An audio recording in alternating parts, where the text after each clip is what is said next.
Uh, Shalom dan selamat hari Sabat pada kita semua. Terima kasih sahabat sepelayanan, elda keluarga kita, elda Melton, begitu juga elda-elda yang ada di kiri kanan saya pada pagi ini, elda Ginsa Nelson, begitu juga dengan elda Wilty Pentawir, dan kepada semua saudara dan saudari yang saya hormati dalam nama Yesus. Masih oke, bahkan boleh tahan lagi, sebab kalau yang ambil puasa kasihan lah kan. Harap-harap kamu start kemarin jam 3 supaya kamu habis ini pelajaran jam 3 boleh buka puasa sudah.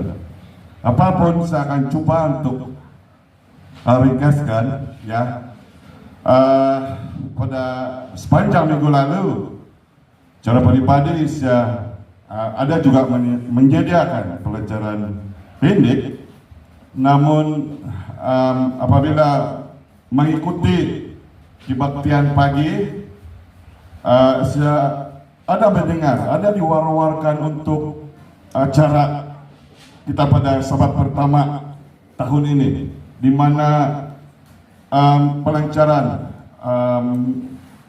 harvest ataupun penuaian 2025, dan kita punya tagline sepanjang tahun ini ialah Harvest 2025. Kalau di Kota Marudu, kalau di Northern Sabah Mission, lain lagi dia punya tagline. Dia punya tagline, kami satu hati untuk pergi menuai. Wah, luar biasa. Pandan pun satu hati bahkan.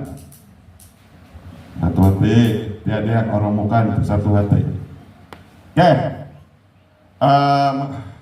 terima kasih karena tidak silap elda keluarga yang memimpin acaraan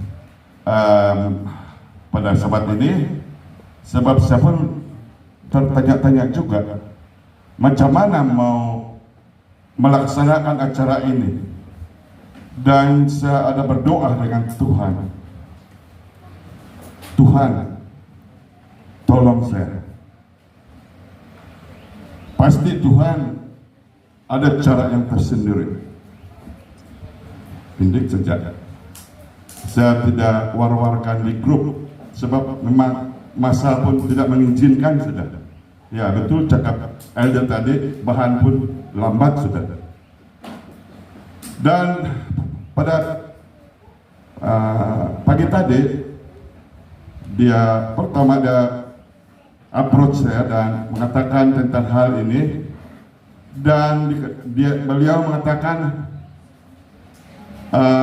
ada khotbah yang sudah disediakan, ada, tapi macam mana yang pelancaran saya cakap. Jadi dipendekkan cerita, teruskan dengan khotbahmu, biar saya yang atur itu. Dia bilang, puji Tuhan, saya percaya itulah jawaban doa itu. Tuhan, biarpun kita kurang persediaan dari segi ya, kalau di MIUM gereja-gereja di sana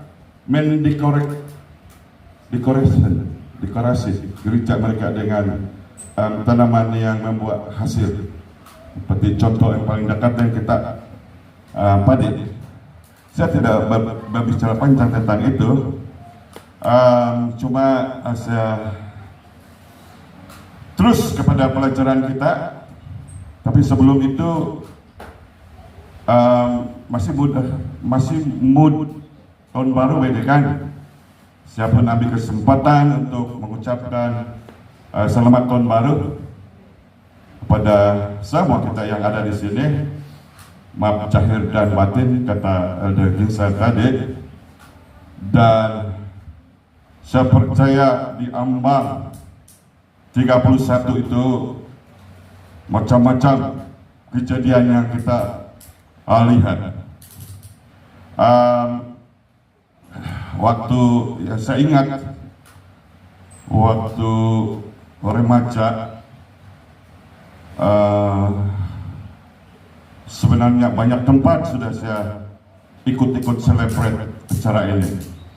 Saya pernah juga, mula-mula saya pernah ikut budak-budak di sebelah kampung kita untuk menunggu detik jam 12. Wah, apa yang dibuat? Tidak tanya lagi, yang siap buka baju terjun sungai pergi mandi.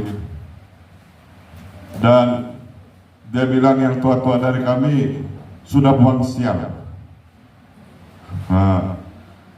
Pernah juga, tapi waktu itu belum top lagi nih bunga api. Itu pelita-pelita dalam pakai 70-an. Pernah juga di sebelah Keningau, wah, sana modern-modern sudah 2000-an sudah. Apabila jam 12 itu kan, pum, bunga api di sana sini. Dia tidak boleh main itu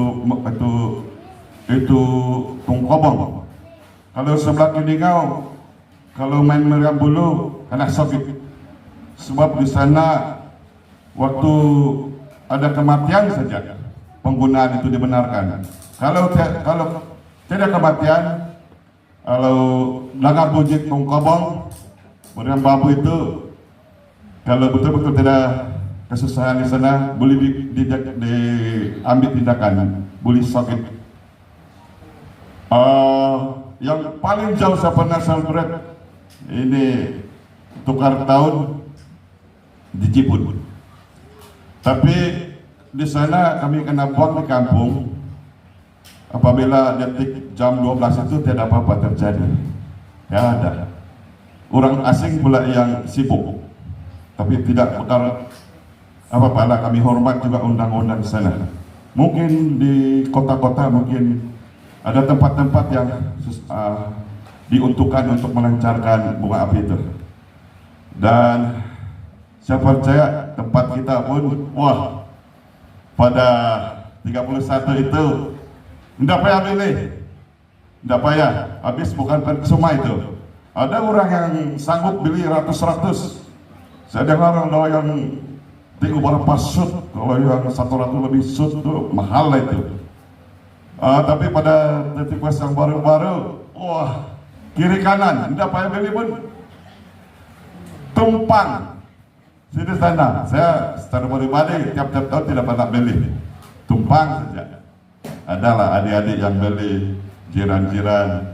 Kalau sini tempat di sini Balawan, wah, dan tidak lari juga itu tungkobong.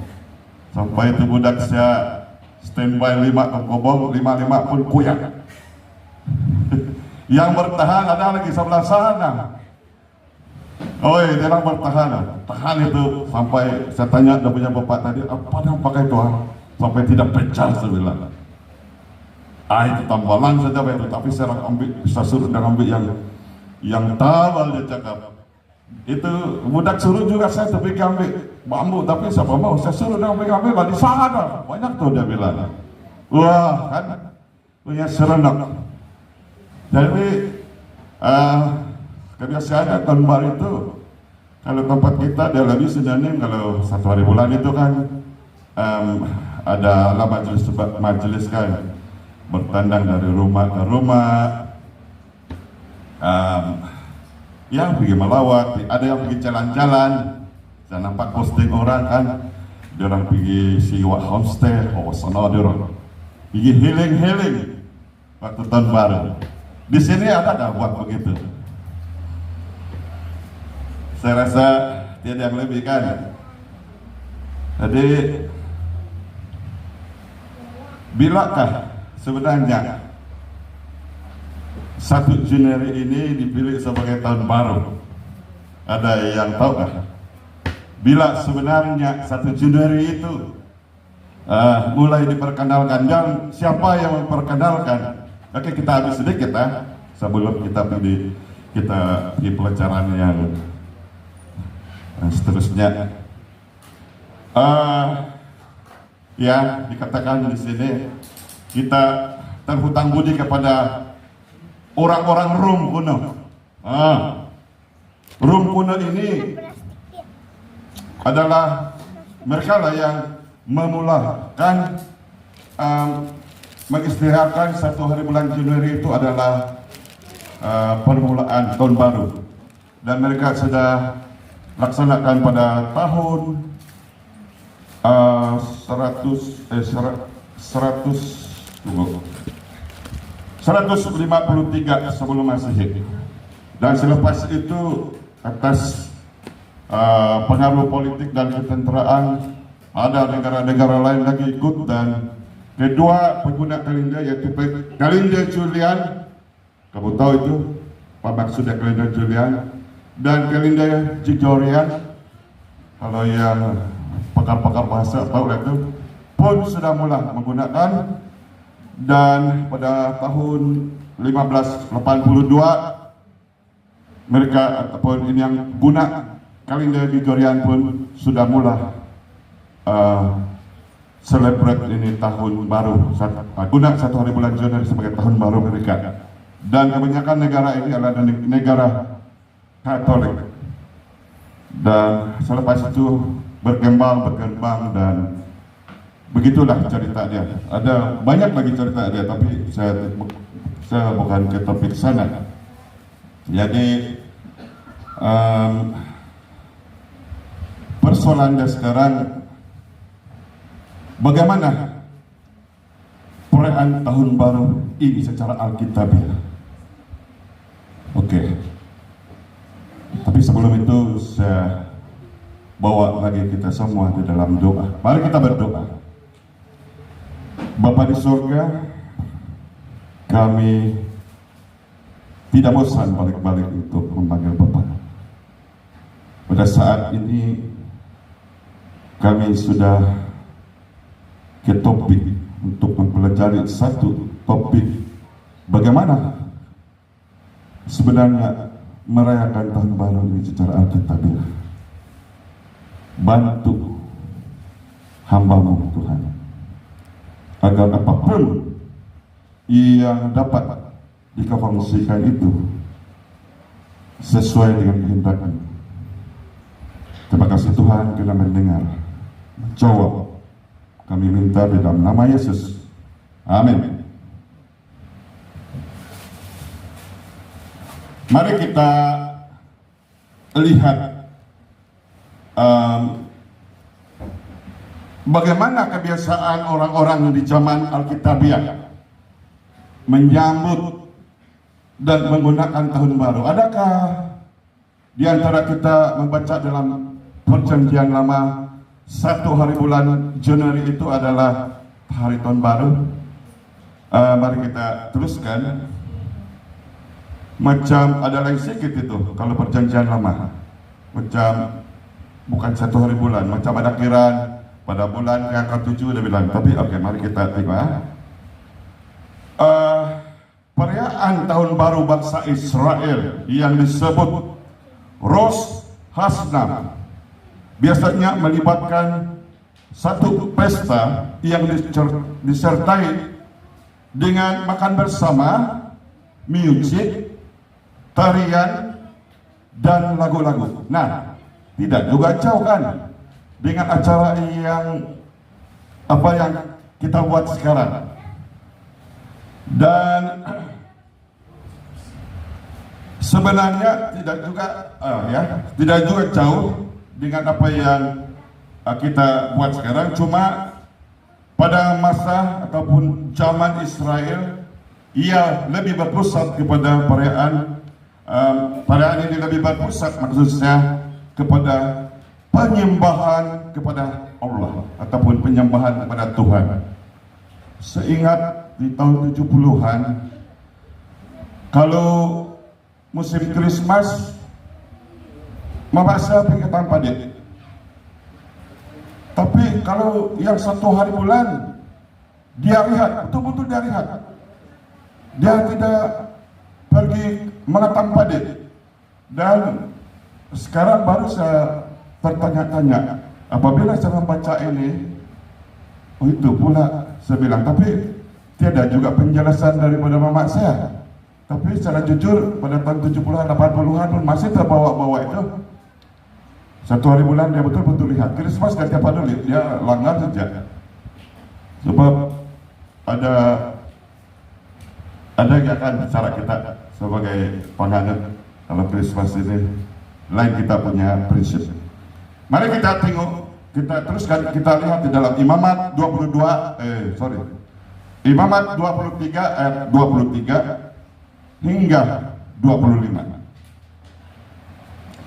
Tuhan berfirman kepada Musa, Tuhan, katakanlah kepada orang Israel begini, dalam bulan yang ketujuh, kamu dengar, dalam bulan yang ketujuh, pada tanggal 1 bulan itu, kamu harus mengadakan hari perhentian penuh yang diperingati dengan meniup serunai, yakini hari pertemuan kudus. Dan janganlah kamu melakukan sesuatu pekerjaan berat, dan kamu harus mempersembahkan korban api-apian kepada Tuhan. Wah, begini cara dia orang menyambut tahun baru.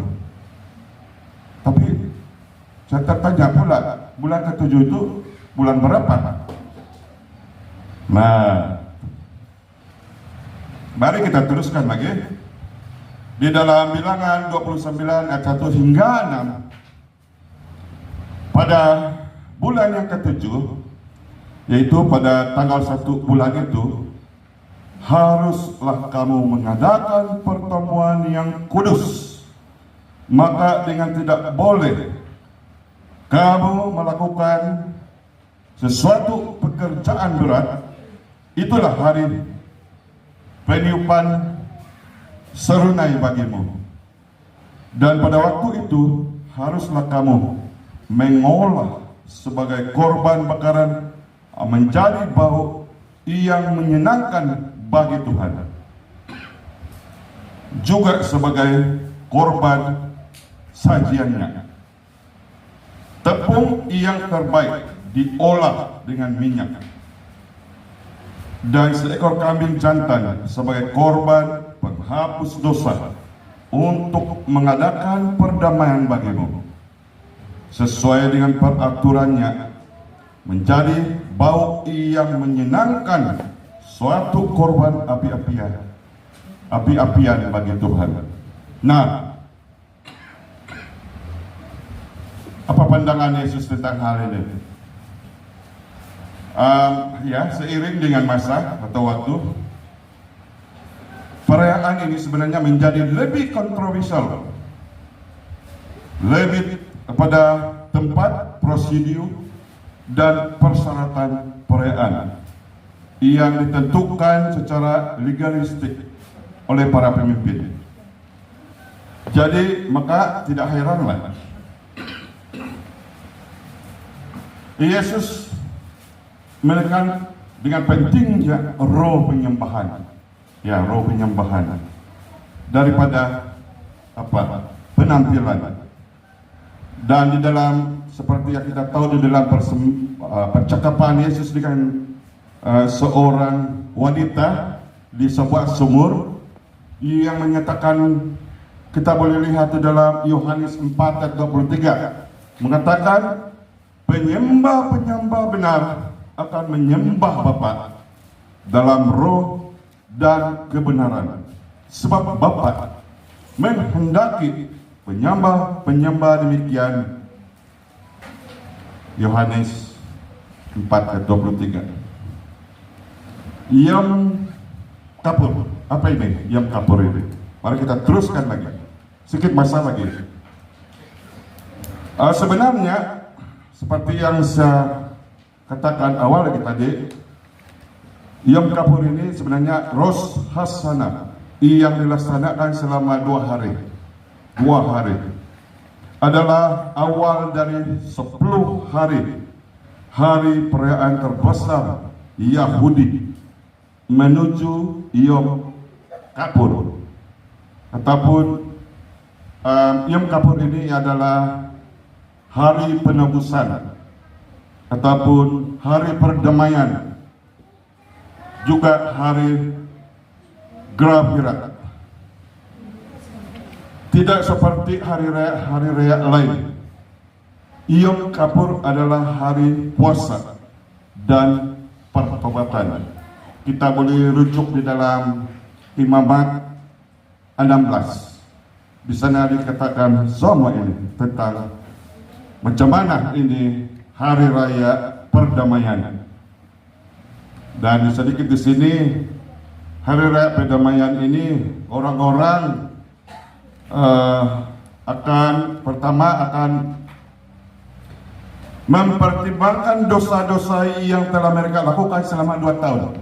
Wah, lama lagi dia orang kan 2 tahun yang kita tiap-tiap tahun. Yang saya tahu lah, yang buang sial tuh. Saya ingat lagi waktu kami buat 1 kali di Digot.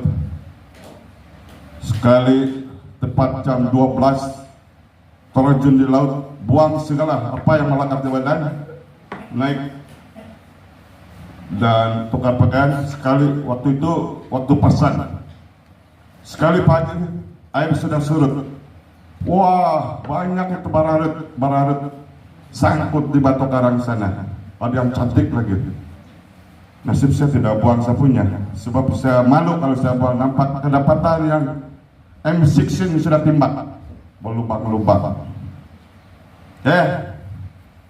Dan yang kedua, apa yang mereka buat pada hari perdamaian ialah, mereka berhenti bekerja dan menolak makan. Wah, menolak makan, minum, mandi, bau itu kan kalau menolak 2 hari tidak mandi. Gincu-gincu yang kosmetik semua, dalam tulak itu semua, malah bersama dengan pasangan laki bini di bilik pun tidak dibenarkan pada hari tersebut. Yang ketiga, mereka juga pergi ke bait suci, yaitu di Yerusalem, untuk menyaksikan imam besar memohon pengampunan dosa bangsanya. Dan di akhir dari Yom Kippur, orang-orang Yahudi berdoa. Begini doa dia. Masukkan kami dalam kitab kehidupan. Dan selepas itu mereka saling memberi salam tahun baru. Semoga kamu dituliskan dalam kitab kehidupan untuk tahun yang bahagia. Siap juga kan kalau kita boleh begitu. Tapi lainlah kan kalau tiba-tiba tahun baru ini, salam tahun baru, semoga engkau tenang di sana. Macam lain kan, semoga engkau bahagia di alam sana. Macam mau mati. Tapi bukan begitu maksudnya.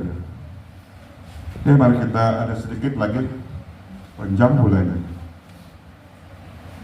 Berbalik kita kepada keadaan kita sekarang di zaman sekarang. Setelah selesai apa yang saya katakan tadi, saling mengunjungi dari rumah ke rumah, sahabat handai, sanak saudara.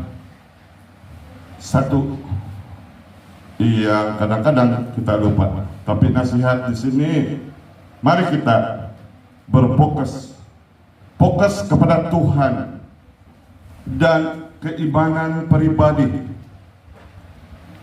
walaupun keluarga maupun keluarga. Seperti Yesus dan makna Yom Kippur tadi itu, mari kita hidup dalam roh kebenaran, bukan saja di tahun baru,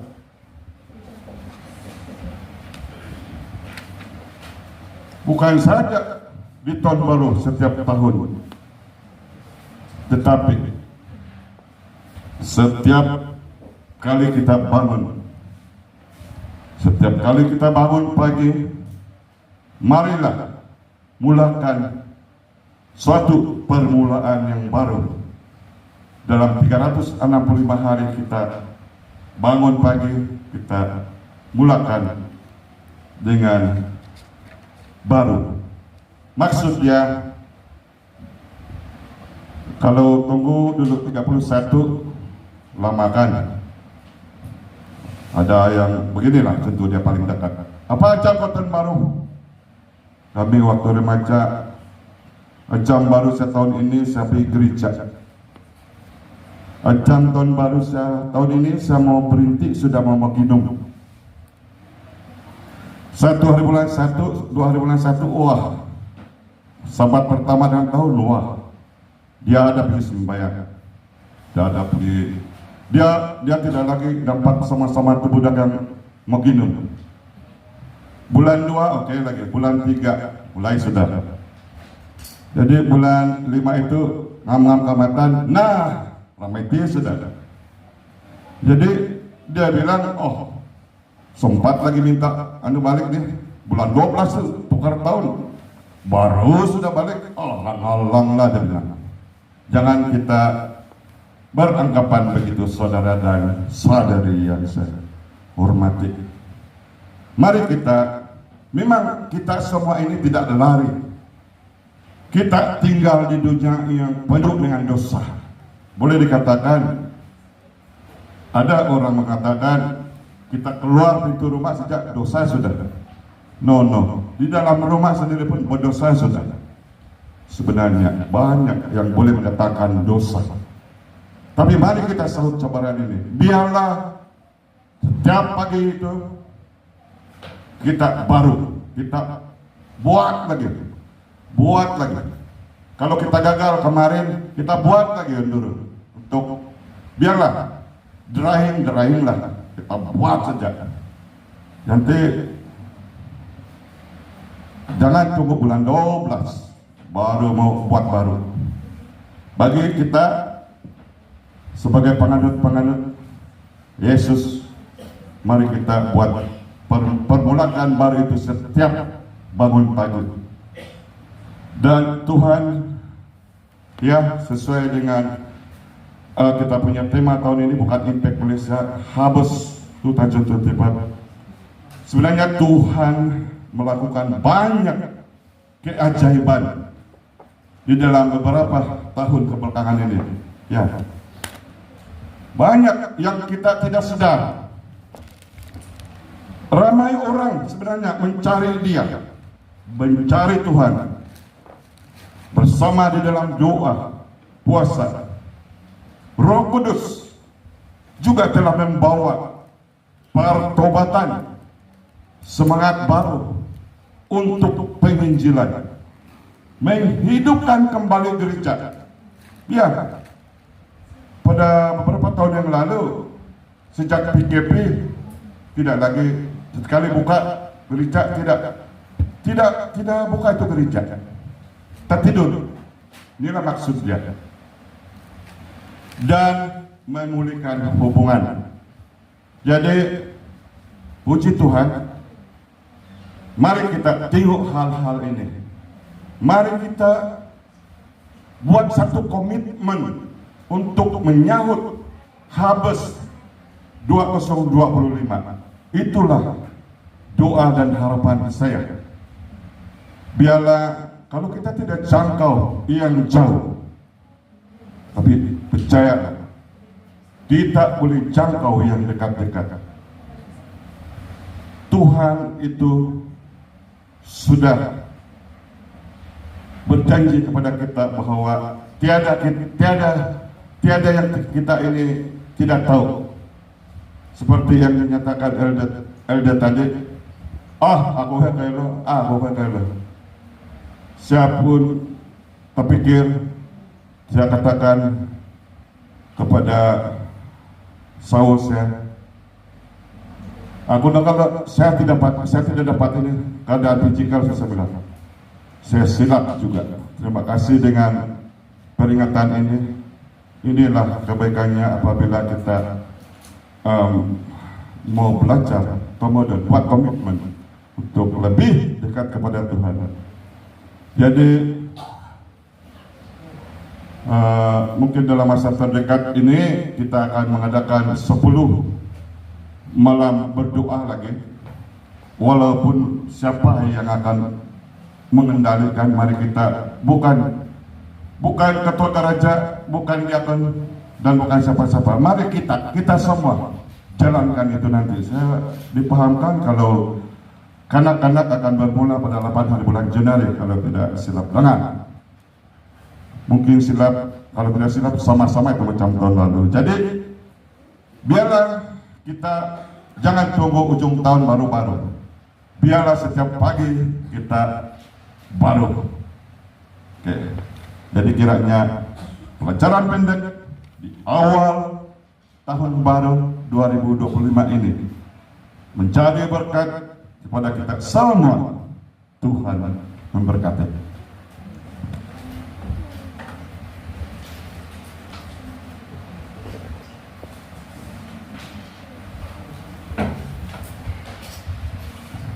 Amin. Terima kasih dengan satu pelajaran yang sangat mengangkat jiwa. Jarang-jarang saya dengar pelajaran yang begitu hebat sekali, membuka mata kita, membuka hati kita kepada tujuan Tuhan untuk kita semua. Terima kasih sekali lagi. Dan satu yang saya tidak dapat lupakan dengan pelajaran tadi, dia bilang, adakah ataupun bilakah kita mulakan permulaan baru? Adakah di permulaan tahun saja? Oh, hendak don exam tahun bagi ya. Untuk 90 tahun lagi. Kalau kita berpikiran begitu saudara, kita sangat silap. Permulaan yang baru adalah setiap hari. Jadi terima kasih sekali lagi dengan pelajaran yang begitu hebat dan